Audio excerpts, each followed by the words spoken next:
ng Diyos mula sa 1 John chapter 4 verse 8. And it reads, "The one who does not love does not know God, for God is love. But this the love of God was manifested in us, that God sent his only begotten Son into the world so that we might live through him." May the Lord a blessing to the reading of his word. So dito natin makikita sa talatang ito, ang pinaka-highlight ay patungkol doon sa pagmamahal ng Diyos. No? Sinabi nga dito that God sent his only begotten Son because of the great love the Father has for us. Pero tingnan natin sa sumunod na talata, mapapansin po natin sa 1 Peter chapter 1 verse 15. "But like the Holy One who called you, be holy yourselves also in your behavior, because it is written, you shall be holy, for I am holy." So, sa unang talata, nakita natin ang dakilang pagmamahal ng Diyos. Pero dito sa talatang ito, mapansin din po natin na sinasabi ng Diyos, sinasabi ng Panginoon, na kinakailangan nating maging banal sapagkat siya ay banal na Diyos. Subalit, may problema po tayo ng kaunti. Kasi ang sabi po sa Isaiah chapter 53, verse 6, nakasaad, "All of us like sheep have gone astray. Each of us has turned into his own way, but the Lord has caused the majority of us to fall to him." So dito po, mula doon sa pag-ibig ng Diyos, at mula din po doon sa pagpapakita ng kabanalan ng Diyos, tayo daw ay ika nga sa Isaiah, ika nga tupang ligaw. Why? Because we decided to do things our way. No? So ibig sabihin po noon, tayo ay naging suwail sa mata ng Diyos, no? Because we went through our own way.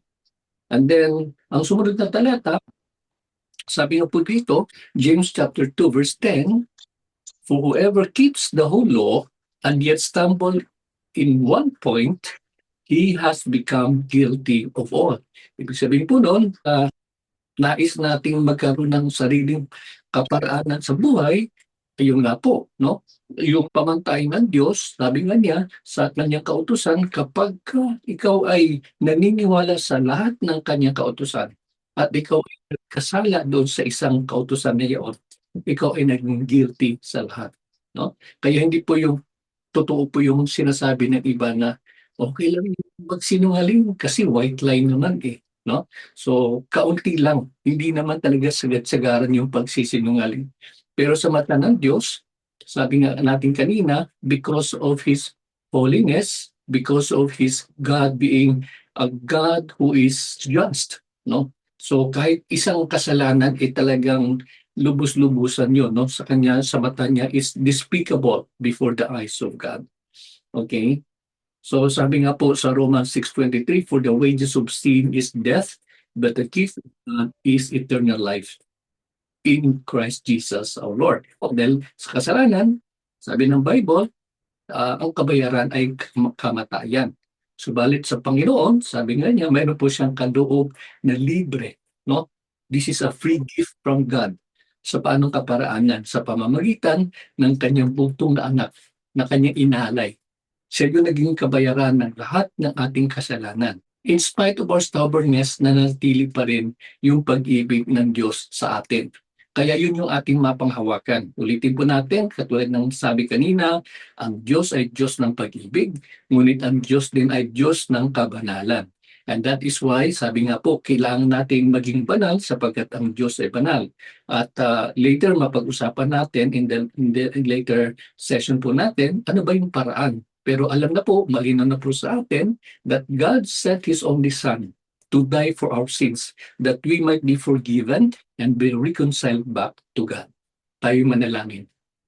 Panginoon, kami po ay nagpapasalamat sa napakagandang paalala po niyo sa amin, that truly you are the great God, the God that loves us so much, the God that offered His only begotten Son that we might be reconciled back to you.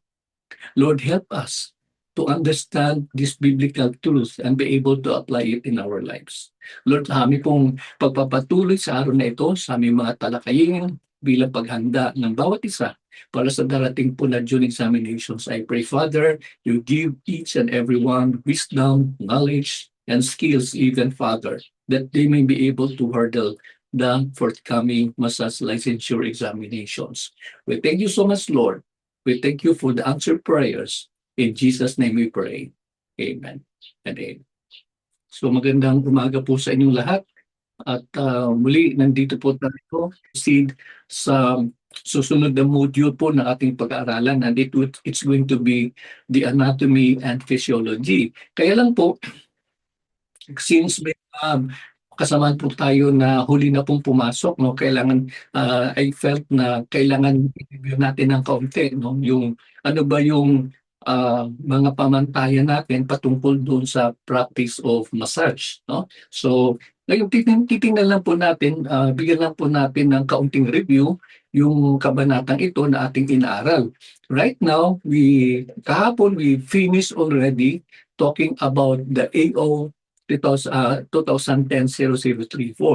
Pag sinabing AO, ito yung administrative order na mula sa kagawaran ng pangkalusugan, at ito'y patungkol sa revision ng implementing rules and regulations ng Presidential Decree 856 Chapter 13 na ang kanyang pamagat, Massage and Sauna Bath Establishments. So yun po yung pamagat na yun, at yun po yung patungkol po doon sa kabanatang ito ng PD 856. At ito, kung ating maalaala, ito ay hinawad, ito ay pinirmahan, ito ay ipinalabas ng ating dating Pangulong Ferdinand Marcos noong 1970s na siya naging pamantayan po ng ating pong industriya ng pagmamasahe. Ngayon, tanawin po natin ang ating pong pagtatalakay sa module na ito, no? Sabi nga po natin, ito ay una sa lahat, pinag-usapan po natin yung patungkol doon sa Philippine Massage Code of Ethics. Ano po yung Code of Ethics? Tunghayan po natin. Simula po tayo doon sa ating pong nabanggit kamakailan na ang Code of Ethics, ito po ay ipinigay po sa atin ng kagawaran ng pangkalusugan na bilang pamantayan po ng ating gawain bilang mga massage therapist. At ito pinangunahan po ng ng preamble. Basahin lang po natin mga ibang bahagi po ng preamble na ito. At ang sabi po, massage therapists are duly licensed professionals. So ito yung assumption po ng ating kagawaran ng pangkalusugan. Kapag ikaw ay licensed massage therapist o kapag ikaw ay massage therapist, ikaw ay nararapat lamang na maging license, no? Maging license at licensed professionals. They possess, maintain, and uphold at all times the dignity, integrity, and reputation of the profession. Sa madalit sabi, ang isang massage professional, ang isang licensed massage therapist ay kinakailang meron siyang angkop na dignidad, meron po siya integridad, at meron din po siya yung kanyang reputasyon ay isang professional.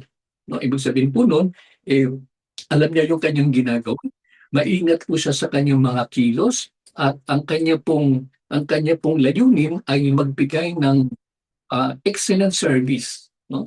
Ibig sabihin po nun, inaasahan na tayo ay napakahusay in such a way that whenever we handle our clients are satisfied and we have given them what they paid for. Ibig sabihin po no, talagang ibinibigay natin yung ating pinakamahusay. Ano po ang mga iba't ibang duties and responsibilities na isang massage professional, no, isang licensed massage therapist?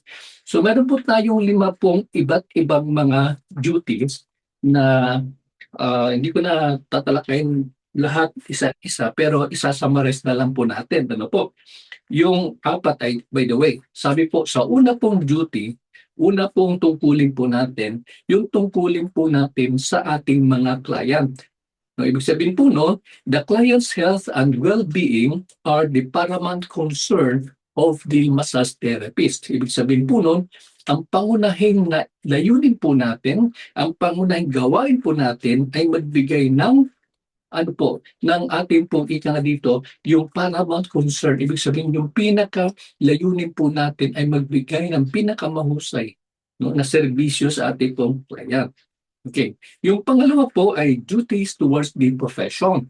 Okay, sabi po, the massage therapist shall strive or listen to this. Sabi po, excellence and advance the moral reputation of the profession by conducting himself or herself with honor and dignity. So, ibig sabihin po nun, bilang massage professional, tayo ay inaasahan na tayo ay magbigay ng excellent service. Ibig sabihin po no, tayo ay kinaasahan na magbigay, isulong natin no, yung sinasabi dito moral reputation. Sinabi natin moral reputation yung ating pong tas bilang mga massage professionals. At kinakailangan natin kumilos na may honor. Ibig sabihin tayo ay kagalang-galang at buo yung ating pong integridad. No? So ibig sabihin po no, tayo ay mahusay na mga manggagawa. Pangatlo, duties towards the co-practitioners. Ano po yung ibig sabihin po noon? Sabi po dito, the massage therapist shall foster fellowship, mutual assistance, and professional respect among co-practitioners. Tayo po inaasahan na tayo po ay maging kabahagi po upang itaguyod po ang pagtutulungan, pagdadamayan bilang mga massage professionals. Doon po sa ating pong kapwa massage professionals. At ang sumunod po ay ang duties towards employers. Napakahalaga po ito, no? Kasi po, ang sabi din po dito, the massage therapist shall be fair, honest, and loyal in dealings with employers. Marami tayong nababalitaan. Minsan po, sinusure-change po natin yung mga may-ari po ng ating mga spa. No? Or minsan naman po, behind their backs, sinisiraan po natin sila. Hindi sa anumang kadahilanan. No? Pero sabi nga po dito, tungkulin po natin na maging patas, na maging totoo, maging tapat no? Sa ating pakipag-ugnayan po sa ating mga employers. Why is that? Simply because sila po nagbibigay sa atin ng pagkakataon na magkaroon po ng marangal at maayos na hanap buhay. As simple as that. At ang sumunod naman po ang duties natin towards our allied professionals. Pag sinabi natin allied professionals, ito po ay mga manggagawa mula sa iba't ibang kalimtulad po natin na industriya, which is the wellness industry. Nasa wellness sector po tayo. No? So, ibig sabihin po, no, igalang po natin sila at itaguyod natin yung kanila pong, yung ating pong ugnayan sa kanila, and that we are going to work harmoniously. No, ibig sabihin ng harmoniously is maging maayos po yung ating pakikitungo sa mga kapwa po natin na mga manggagawa sa ilalim po ng health sector. At ang pinakahuli, ang duties towards the general public. No, pag sinabi natin general public, the massage therapist shall obey the laws of the land and all laws governing the practice of massage profession. So mahalaga po yun na ating pong isa puso, ating pong isa isip na bilang mga manggagawa na nasa health sector, tayo po ay tayong inherent na obligasyon sa ating pong general public, no, sa publiko sapagkat sila po nandyan po nanggagaling yung ating pong clientele. No? So yun po yung mahalaga po nun. At alinsunod po dito, sabi po dito sa ating Code of Ethics, kinakailangan natin tuklin, kailangan natin sundin anuman ang mga batas, anuman mga pamantayan, anuman ang mga direktiba mula sa mga kinaukulang mga otoridad upang we will be able to deliver the best that we could to our general o to the general public. So yun po yung mga patungkol po sa iba't iba pong mga obligasyon natin o iba't iba po nating duties sa ilalim po ng tinatawag na Code of Ethics. Ngayon po, tulad nung nasabi po natin, ang kasunod po patungkol po dito ay yung ating pong tinatawag po na PD 856. No? Ito yung massage therapy practice at ang kasunod po dito ay yung patungkol sa implementing rules and regulations on sauna bath establishments. Now, isinama lang po natin ang patungkol po sa IRR na ito ng PD 856, subalit gusto ko lamang pong linawin po ating lahat na ang kanyang mas tuon po ng implementing rules noong unang araw, because ayon po yung sa nakita po natin sa pinaka-batas po ng PD 856 Chapter 13 ay may kinalaman halos doon sa physical attributes ng mga spa.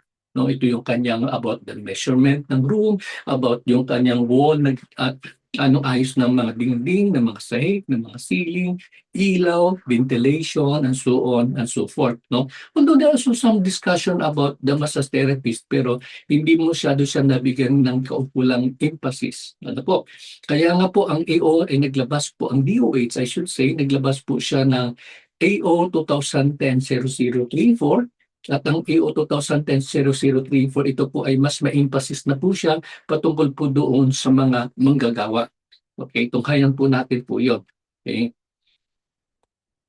Ayan. So yung AO 2010-0034, technically ito po ay revision po, no? Ito po ay enhancement po doon sa nauna pong implementing rules and regulations under po sa PD 56 Chapter 13 ng Code on Sanitation.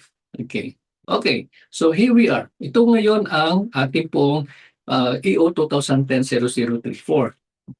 So ito nagsimula po sa rationale at ang sabi po dito, traditional medicine throughout the world recognizes the significance of therapeutic massage in managing stress, illness, or therapeutic massage illness or chronic illness. And massage therapy is considered the oldest method of healing that applies various techniques with fixed or movable objects and so on and so forth. Now, sa madalit sabi po, kinikilala po ng Kagawaran ng Pangkalusugan ang kahalagahan po ng masahe bilang kabahagi po ng sinaunang kaparaanan ng panggagamot. You remember doon sa ating unang tinalakay patungkol dito sa pag-aaral, di ba? Sa unang module po natin, sa module 1, ito po ay patungkol sa history na kung saan po ay nanggaling po ang industriya, ang masahe, no? Noong unang-unang mga 3,000 taon ang nakalilipas. No, naging bahagi po yan hanggang sa tuloy-tuloy hanggang sa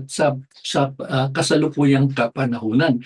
So that means the DOH recognizes how important massage is in our society. No, ganun po yung kahalaga. Ang problema lang po, which I think all of you knows, na minsan po ay nahaluan lang po siya ng mga bagay na kung tutusin po ay wala namang kinalaman doon sa pag-promote po na health and wellness. Alam naman po natin po yun. Ano po? Kaya naglabas po ang DOH ng ganito pong guidelines upang sa gayon ay maisaayos, no? Mailagay po sa tama yung ating pong gawain bilang mga massage therapists. No? So in here, we can see meron po tayong mga iba't ibang mga katawagan, but I will not delve into that anymore.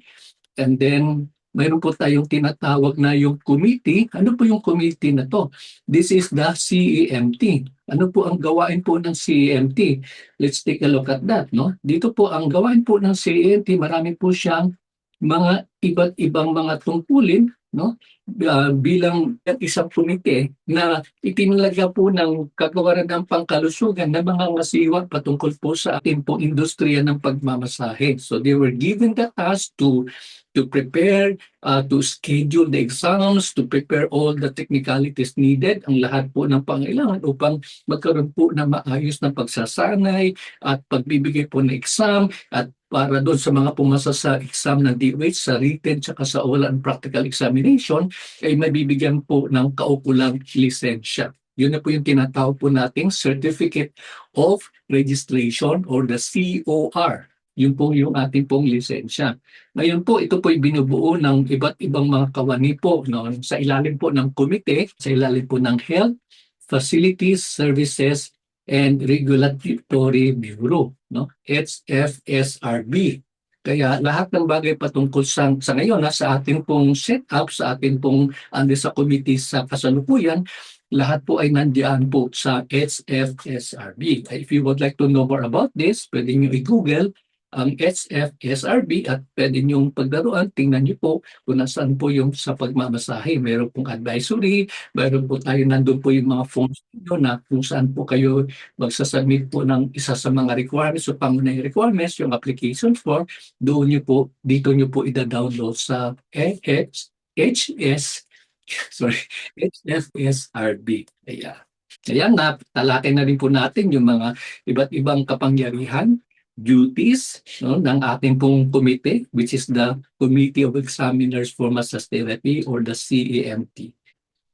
We also have one committee that or council that we need to look into. Ito po yung Continuing Massage Therapy Education Council.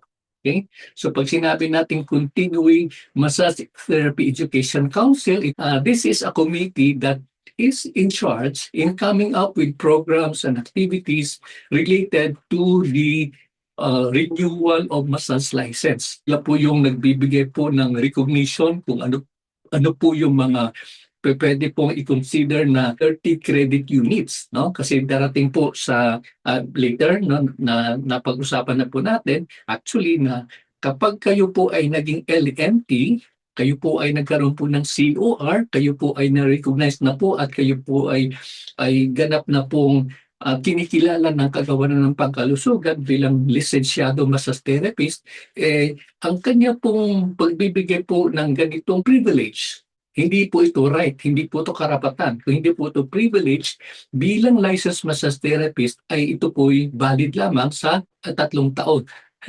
Okay. Pag sinabi po natin 3 taon, meaning to say within those 3 years, kailangan we are mindful na pagdating po ng pangatlong taon, kailangan na nating mag-renew ng ating lisensya. And just in case lang, you are abroad, you are anywhere else, and not able to renew your license within the 3rd year, binibigyan po tayo ng DOH ng palugit po na 2 taon.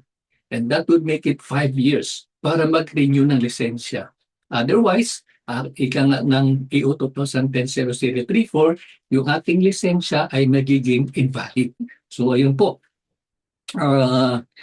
Yan po. Kabuuan niyo po yung gawain po ng ating pong CMTE. Sila po yung in charge sa pagbigay po ng mga kaukulang 30 credit units at sila din po in charge sa patungkol sa pag-upgrade po ng mga activity under this council. Okay. So ang sumunod na po examination, registration, and practice. Pertaining to the exam, ito po'y kabahagi po ng tungkulin po ng ating CMT. Sila po ang nagdi-decide, no, kung kailan po gaganapin po yung examination. But technically, sabi nga po dito, every first week of June and December of each year, gaganapin po ang massage licensure examinations. However, there are times that hindi po natutupad yung sinasabi nga first week ng June, first week ng December, because if may mga iba't ibang mga mga conditions, no, na kailangan nilang i-extend, kailangan nilang i-reset instead of the prescribed period, then they do so. Ginagawa po ng komite. Okay, ano po yung qualifications? To those among you here who are present, sabi po, kailangan po natin pag-isipan ng maigi. Are we qualified to become LMTs? Are we qualified to take the DOH licensure examinations? Here are the qualifications na hinahanap po ng DOH. Una sa lahat, he or she must be a Filipino citizen, at least 18 years of age at the time of examination. So that is the age requirement, no? Hindi po bababa ng 18 taong gulang. Sumunod po, kinakailangan po siya ay meron pong good moral character. No, ibig sabihin po noon, ang barangay captain na kung saan ay ang aplikante ay nakatira, kailangan ang chairman na yan, ang barangay captain na yan, no, ay magbibigay po ng certification na ang aplikante ito ay may good moral character. Okay, so ang sumunod naman po, kailangan po natin ng clearance coming from the NBI. No, dati-rati po kasama po yung police clearance, pwede po yung fiscal clearance, pero sa ngayon iisa na lamang po. Ito na lamang po ay sa pamamagitan po ng ating pong NBI, no? So huwag kayong magsasubmit po ng police clearance. Kailangan po NBI clearance po yung ating isusumite. Okay, there you are. Ang sumunod naman po ay he or she must submit a medical certificate coming from a government physician. Kailangan po ng medical certificate. Saan po manggagaling po yung ating medical certificate? Ito po dapat ay manggagaling sa isang government facility. No? So, ibig sabihin ito ay government hospital, government clinic, and anything like those. No? So kailangan po galing po sa gobyerno. Hindi po pwede po na yung pong certificate ay nagmumula po sa private sector. Okay? Pero katulad ng sinasabi po natin paulit-ulit, kapag kayo kumuha ninyo pong medical certificate, nakikiusap po ako, huwag kayong pumunta sa mga hospital kasi po marami po sandamakmak po yung kanilang mga requirements. Kaya mas maigi po kung magmasid-masid kayo sa inyong kapaligiran, kung mayroon po kayong health clinic, may doktor po at regular pong pumupunta doon, pwede po kayo doon kumuha no, kasi po hindi masyado maselan, hindi masyado mabusisi yung mga requirement na hinihingi ng doktor upang kayo ay mabigyan po ng inyo po medical certificate. By the way, huwag po natin kakaligtaan, kapag humingi po kayo ng medical certificate, kailangan po emphasize po ninyo, kailangan po pakiusapan niyo po yung gumagawa ng ganong certificate na mayroon po nakalagay na phrase, no? Sabi po, fit to take the DOH massage licensure examinations. Okay? Ibig sabihin po noon ay naka-indicate po, clearly naka-indicate do. Huwag niyong tanggapin pagka medical certificate na binigay sa inyo ay fit for employment or fit for travel abroad or fit for anything else except it has to be fit to take the DOH massage licensure examinations. Para mas mabuti, mas efficient, isulat niyo na lang po sa papel and then iabot niyo na lang po doon sa gumagawa ng inyong pong certificate para po ma-include po siya. However, in case kung sakali lang po, no, natanggap niyo po at hindi po kayo pinakinggan, hindi po nilagay po yung ganung kataga na malaga, pwede niyo naman po isulat kamay doon sa certificate mismo and then you go back to the hospital or to the clinic or to the doctor that issued that certificate, pag-initialan niyo na lang po.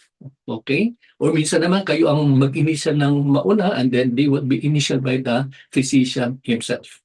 Okay? So ulitin ko po, para hindi po ma-reject yun yung papel at ito po ay ma-consider ng komite, kailangan po nakalagay po, fit to take the DOH massage licensure examinations. What else? Susunod naman po ay he or she must be at least a high school graduate. That is the minimum academic requirement. Kung kayo po ay college graduate, kayo po ay meron pong master's degree, so much so the better. Ngayon, ano pong hihingi po dito bilang patunay na kayo po ay high school graduate? Hahanapan kayo ng DOH ng inyo pong certified true copy ng inyong high school diploma, ng inyo pong transcript of records, ng inyo pong college diploma, and so on and so forth. So, ibig sabihin po nun, huwag na huwag kayong magsasubmit ng original document. Okay, ulitin ko po.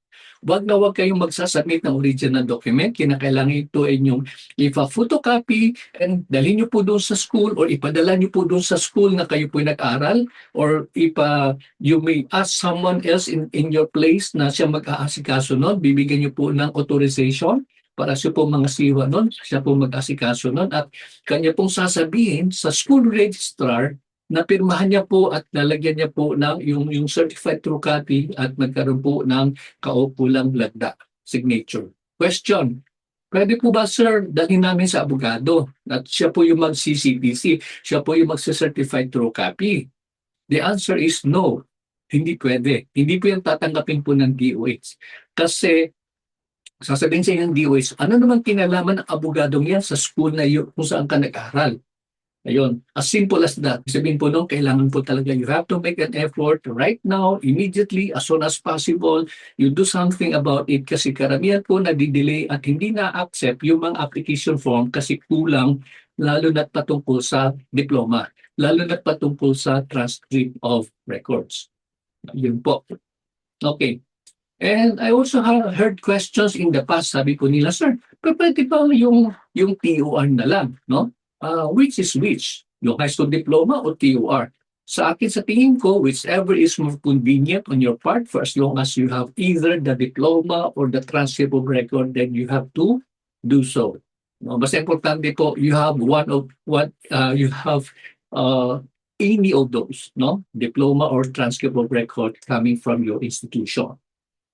The institution or the school where you studied before. Application fee, wag na natin pag-usapan po. But technically po, pagdating po sa submission po ng requirements, kami po ay based sa maging deadline ni DOH, kami din po magsiset, yung AUSA magsiset ng deadline na kung saan isasabi niyo po yung requirement niyan, and then kung kailangan yung i-comply, submit on time para ma-process po namin, ma-check po namin, and then I would personally or maybe I would ask somebody else in Manila to process it for us. Passing average sa exam ng DOH is 75% sa written examination and 75% sa oral and practical examination.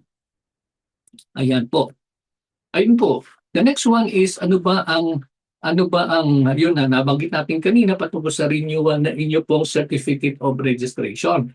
So every 3 years, may kailangan nyo mag-renew at ito ang mga kaukulang requirements. Number one, kailangan nyo po ulit ng health certificate. No? Kung kayo po humingi ng health certificate para sa inyo pong application sa DOS exam, ito po kayo hingi po ulit para po sa renewal po ng inyong massage license. Kailan mag-produce po kayo ng current professional tax receipt. Okay. So, ang ibig sabihin po noon, ito yung PTR. Ito po yung ating tax na binabayaran bilang national, no? Bilang manggagawa sa industriya ng pagmamasahe. Saan nyo po ito makukuha? Doon nyo po ito makukuha sa inyo pong municipal or city treasurer's office. Doon lang po kayo pwedeng kumuha po nito. Pupunta lang po kayo sa treasurer's office at sabihin nyo po na kailangan ko pong kumuha ng PTR, Professional Tax Receipt. The next one is kailangan niyo pong magbayad po ng inyo po. Well, this one will be paid doon sa DOH Regional Office. Ulitin ko po, yung inyo pong renewal ay hindi po nyo gagawin sa DOH main o sa DOH Central Office. Ito po ay gagawin niyo po sa pinakamalapit na regional office ng CHD o Center for Health Development ng Kagawaran ng Pangkalusugan. Ayan. And the next one is this is your 30 credit units. No? Ilan po yung inyo pong continuing education. Under PRC, yung tinatawag nilang CPD, no? Yung continuing education ng under the PRC. Pero sa po sa DOH, ito po ang tawag po nila ay 30 credit units. Hanapan po kayo na ito sapagkat ito po ay isang napakahalagang requirement. Question, saan nyo ba maaaring kunin po yung inyo pong 30 credit units? Wala na pong kayong pupuntahan maliban na lamang po hindi DOH accredited training institution. So that means hindi lang po sa AUSA, you could go to other schools as well, maybe in your area somewhere else, na meron pong DOH accredited institution, and then you ask them and then they would give you the requirement, the training requirement and all the stuff, and then sila po mag-i-issue po ng inyong 30 credit units. Yung pinakahuli po, valid requirements, ayan, ito na po ay ano na po ito, gawain na po ito, and then na po ito dito sa DOH Regional Office na kung saan naka-indicate po yung validity na inyo pong lisensya. So the next one that we are going to look at is ano naman po yung practice, suspension pala. Ano po yung daan o dahilan upang masuspend po yung or ma-revoke yung ating massage license. Makinig kayo ng maigi. Even when you are convicted of a by court of competent jurisdiction pertaining to moral turpitude. Kung kayo po ay nagkaroon po ng kaso at na-convict po kayo ng korte niyaan regarding po sa moral turpitude, ibig sabihin po nun, pagnanakaw, pangangalinya, o ano mga kasong yan, kayo po ay pwede pong ma-suspend o pwede pong ma-revoke yung inyo pong massage license. Ang sumunod po ay insanity. Pag sinabi insanity, kalaunan nagkaroon ka ng problema, kayo ay nagkaroon ng depression, and then hindi mo na agapan at naging baliw ka na based on the medical report na kayo po ay naging insane. A fraud in acquisition or renewal of the certificate of registration. The key word here is fraud. Ibig sabihin ng pandaraya, no, sa pag-produce po ng mga requirements. Ano man ang mga requirements na ginamit niyo po sa pag-submit na dinaan po sa pandaraya, pwede po yung maging ground upang either masuspend or ma-revoke yung inyo pong lisensya. The next one is gross negligence, ignorance, and incompetence. Ito po ay patutusin gawain sa inyong trabaho. Kung kayo ay naging pabaya, pwede po matanggalan kayo ng lisensya. Addiction to alcoholic drinks and prohibited drugs. No, ito po ay self-explanatory. Kung kayo ay naging lango o naging addict, sugapa sa pag-iinom at naging addicted to prohibited drugs, then it will be a ground. The next one is false or unethical advertisement. No? Kung ikaw po ay nagpalabas po ng mga advertisement at sinabi mo na dahil LMP ka na, ikaw ay nakagagamot ng lahat ng uri ng mga karamdaman. No? Ganon, no? So that's already exaggeration, and that is false. No? By the way, wala namang ganon na ito ang masahe natin na kagagaling ng lahat ng karamdaman, yan po, maging ground po yan, no? By doing a false and unethical advertisement. physical incapacity that will impede the performance of duty as massage therapist. No? Kung kayo ay nagkaroon po ng trauma, ito po ay naputulan po ng pati ng katawan at hindi ka na po makapagmasahe, pwede po yan maging ground. And then, yun nga sinabi natin kanina, if you cannot renew your license within 5 years, then actually, hindi na po ito dinadaan sa ano po hindi na po dinadaan ito sa suspension or revocation. Automatic na po mag-invalid po yung ating lisensya provided kapag hindi po tayo nakapag-renew within the prescribed period. Okay? And other analogous grounds affecting the profession. Kapag mayroon po kayong mga question, pwede nyo pong i-post sa Zoom chat para maya-maya babasahin ko po at sisikapin ko po sagutin yung inyong pong katanungan. Now, ano po yung guidance ng DOH with regards to the practice of our profession? We have the following. Number 1, only persons holding a certificate of registration issued by the CEMP, sabi nga po dito, shall be authorized to practice massage as a profession in the Philippines. Actually, hindi po ito na-implement. Kasi, hindi na, di po ba? Lahat po dapat meron pong lisensya. Pero dahil po walang kautulang batas, ay ito po ay nagiging questionably at hindi po na-implement, no? Na provision. You can do away with that. The next one is, ito ay LNP, huwag mong gagamitin ang mga acronym na ND or ang pagiging doktor, lalagyan mo ng doktor yung pangalan mo kasi hindi po tayo, we are none of those. Okay? And sabi ko po dito, the massage therapist shall not engage in other occupation that may infect. The keyword is infect. No? Magkaroon po ng infeksyon yung ating mga kamay na ginagamit po sa pagmamasahe. Hindi po pwede po yan. Ano po? And the next one here is, sabi nga po dito, massage therapist cannot prescribe any form. So no prescription whatsoever. Hindi po tayo allowed na magbigay po ng, magpagawa tayo ng reseta and individual prescription regarding illness because we are not allowed by DOH. The next one is, we are not allowed to use substances of any kind containing chemicals that are detrimental to the health of the client. Sabi po ng DOH, dapat ang gamitin po natin ay massage oil. At ang massage oil na yan, hanggang maaari, ito po ay hawag nila sa mga halaman. No? Ito ay may nutritive value. Hindi po yung karaniwan na po na mineral oil na ginagamit po natin. Ano po? Massage therapists shall comply with the standard or scientifically prescribed procedures. Ibig sabihin po nun, standard po na paraan. Kaya napag-usapan natin kamakailan, hindi po pwede ang paggamit po ng lingam massage.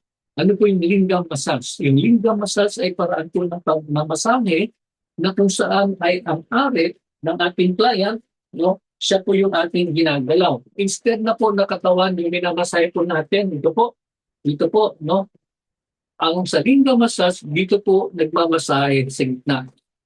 No, kaya wag na wag po tayong gumamit po ng ganong paraan because sabi po ng DOH, hindi po yan allowed. It has to be scientific, it has to fall under the 5 basic stroke manipulations, the ecloras, petricals, friction, tapotment, and vibration. Doon lang po iikot po yung ating pagmamasahe. Wag tayong gumamit po ng ibang paraan, naliban na lamang po. Yun po ang prescribed ng DOH. Po, kailangan malinis, clean working garment, yung ating gagamitin pag tayo ay nagmamasahe. And then, kailangan po tayo maghugas ng ating mga kamay, lalo na po paggamit po ng 70% superfil alcohol. Okay? At ang panghuli po, second to the last is that we are not allowed to render other services other than the proper standard massage to client. No? So, yung keyword is standard massage client. Ipatungkol doon sa mga gumagawa po ng, sabi nga, may iba, yung extra service. So we are not allowed to do that. Kasi po, yung ating po is we just have to give the appropriate massage procedure that is being described in the Department of Health na siya nagbigay po sa atin ng ating pong presensya. Massage therapy shall render no more than 8 hours of supervision a day. Well, that depends already, but normally po, ito po ay patungkol po sa mga nagsusupervise po ng mga massage and sauna bath establishments. Okay, so there you are. Ayan, I hope it sinks in into your mind na mahalaga po na maunawaan po natin. Katulad po ng sinasabi po natin, yung inyong exam is analytical. Yung inyong exam is situational. You might be given conditions coming from 2003-4 at kung paano po ito i-apply to mga provision patungkol po dito sa mga bagay na ito. Kaya kailangan inawa niyo maigi, internalize niyo maigi, baka you might be given an example, a test question na nagmumula po sa mga bagay na ito patungkol po sa the practice of massage, patungkol po sa grounds for the revocation of your massage license, and things like those. Kaya po, ulit-ulit ko pong binabanggit ito sa inyo kasi po baka sabi ko na nga po, malamang sa malamang hindi pong taningin patungkol po sa mga bagay na ito. Although, based naman sa ating sinasabi po nating mga exit interview, because normally after exam, lahat po or hindi naman lahat, but most of the students coming out from the examination room ay kinakausap ko po at ako po ay nag-i-interview at tinatanong ko po kung ano po yung mga karaniwang tanong sa exam. Most often than not, ang kanilang impression, ang kanilang sinasabi sa atin ay karamihan po patungkol po doon sa actual na pagmamasahe, particularly about doon sa the practice or the massage application. I think yun po yung ginawa po natin. Yung, banggitin ko na lang po ang ating pong DH Regional Director or ang director po ng CXD, ng Center for Health Development. Sila po yung mga nasiwa na uniform application for renewal of massage license. Ulitin ko po, kung saan po kayo nakatalaga, kung saan po kayo nakatira, at kung region po kayo nasasakipan, doon po kayo pupunta, hanapin niyo po ang DOH Regional Office at doon kayo magsasubmit ng inyo pong renewal ng inyo pong massage license. Okay. Yan. So, are there any questions or clarification regarding this ating pinag-usapan? Meron ba kayong gustong linawin? Lalo na doon sa mga bago lang pong pumasok. I would like to again commend yung group nila ni Doc Ferch sa Manila because they did well sa kanila pong mga paghahanda, pagsasanay. And I hope also sa Baguio group po natin na sila po gagaroon din po ng gano'ng activity. No? Si Daisy po sa Baguio, organize nyo po at magkaroon po kayo ng effort no, na magsanay po kayo, mag-practice po kayo. Mahalaga po yung ating kahandaan.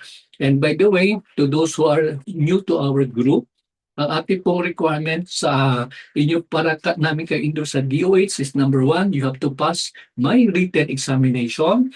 Same as with DOH, 100 items, 75 passing score. And then you also have to submit to those who are not in Jensen area, no, to those in far areas, you have to submit a video na nandun po yung 3 stages of massage. Kayo po yung nag-perform. Meron po kayong model, meron po kayo na magde-demo at meron din po kayong assessor. No? So tatlo po yung element po na nandoon at mag-perform po kayo at gagawin niyo po yung atin pong pinag-usapan patungkol sa pre-massage, massage proper at post-massage. Ayun po, and you have to upload that at a YouTube channel and then you copy the link and you send it to AUSA on the before the deadline that I will set to you in the coming days. Ayan po, no? So yun lang po at titingnan ko po kung kayo po ay nakita ko po and I'm satisfied with what you're doing, then I could recommend you, I could give you a good grade for you to be able to take the DOH examinations. So mag-i-screening po tayo. Yung mahalaga po na dapat nating paghandaan lalo na sa bahagi po ng oral practical examination. Now, reminder ko po paulit-ulit sa inyo pong hangay is that hindi kasing toxic nung araw yung practical exam, but yet I will expect na talagang may mastery na po kayo. No? Shout out din po sa mga kasama natin. Meron po tayong kasamaan po na totally blind, meron pong partially blind, and some of them were nag-excel sila sa written, and even I think I know naman sa practical aspects, sa practical evaluation. Many times in the past, no, ang dami nating top-notchers na mga blind.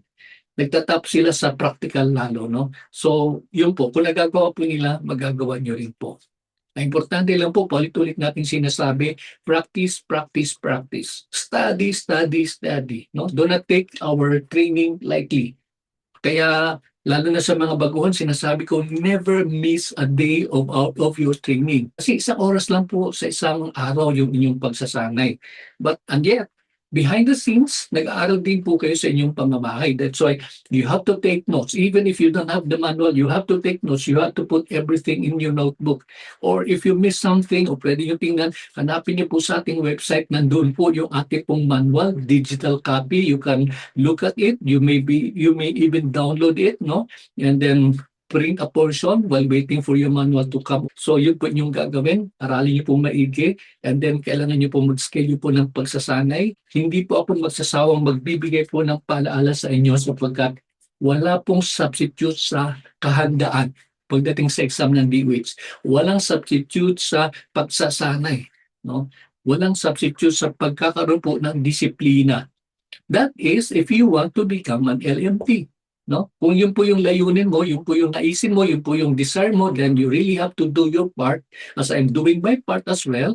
No? At ginagawa po natin na talagang pinagpupuyatan natin yung editing ng mga video na yan, ina-upload natin because we would like to make sure that you have all the equipping needed. No? You have all the necessary support para kayo ay makapag-aral na maigi, makapagsanin na maigi, and be able to hurdle examination come June 2026.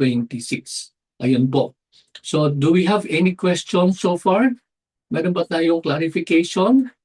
I'll take a look at the chat group. Okay, sir, regarding sa renewal po, 30 units, is that the same po? The same fee po?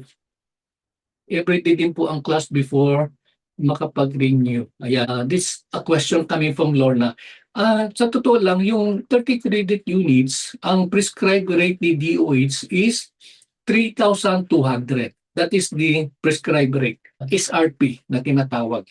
Okay, pero sa AUSA, I always give you a special rate, no? Much lower than the 3,200. Now, the same po ba na may everyday na training? Wala pong ganun. Kasi technically po, ang inyong 30 units is dapat 3 araw. Ayun po yun. Pero po, karamihan po sa inyo na sa mga nauna nagre-renew, they will always beg and ask and plead. Sabi nila, sir, wala po kaming ganong kahabang panahon para mag-earn ng 30 units kasi po yung araw na yan, sa isang araw, hindi makapagtrabaho, malaking kawalan. Kaya nakikiusap sila kung pwedeng shorten.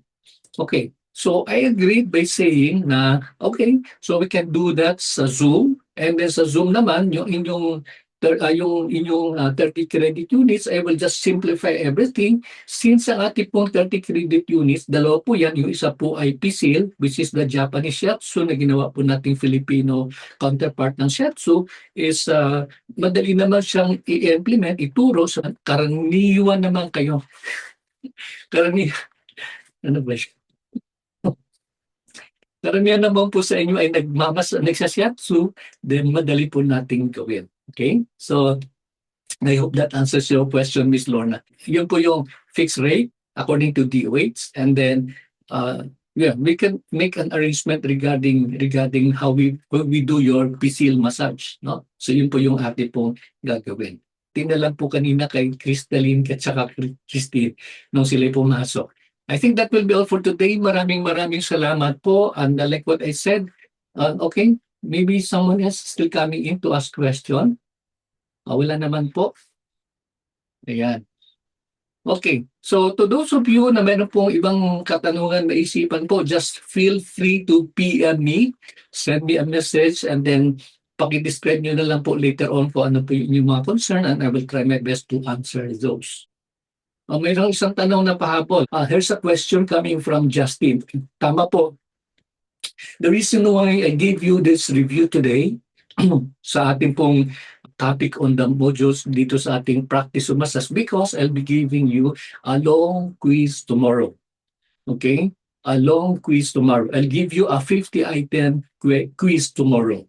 Yun po, para sa mabakuhan, I'll be giving that long quiz. At yung quiz na yan, ay dito nyo po makukuha sa ating pong website. At that, para doon sa mga newcomers, or check nyo lang po, www.ausaonlineschool.com or i-google nyo po yung Ausa Online.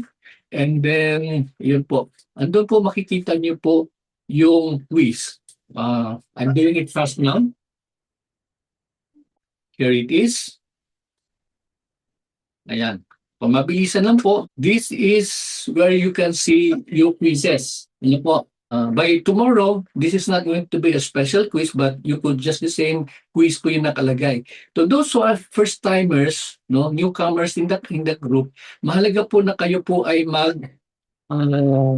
nasaan po dito? Yung register. You click this portion here, register, and then pag-click nyo po, ayan, yan po, dito po yung mga, yung dapat yung fill upan. Make sure that you write the username, pero mas maigi po na yung username na madali, yung complete name nyo po ilagay po dito.